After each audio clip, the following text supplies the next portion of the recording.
سربراہ MQM خالد مقبول صدیقی کا کہنا ہے کہ آئینی ترمیم کے حوالے سے گزشتہ کئی روز سے لوگ رابطہ کر رہے ہیں۔ 27ویں ترمیم گڈ گورننس اور صوبوں میں بہتر ہم آہنگی سے متعلق ہے۔ 18ویں ترمیم کے بعد یکساں تعلیمی نصاب نہیں بنا سکے۔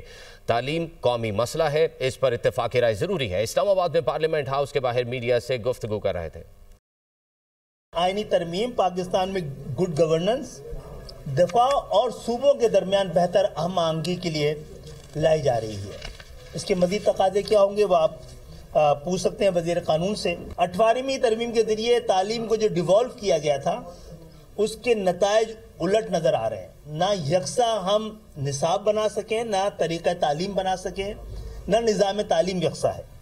اس لیے ضرورت اس بات کی ہے کہ اس کو ایک بار پھر سے نئے سرے سے غور کیا جائے اور تعلیم کو مکمل طور پہ وفاق کے اندر پوری طاقت کے ساتھ اور پورے اختیار کے ساتھ اور قوم کی پوری قومی ہم آہنگی اور قومی تقاضوں کو سامنے رکھتے ہوئے اس معاملے کو طے کیا جائے۔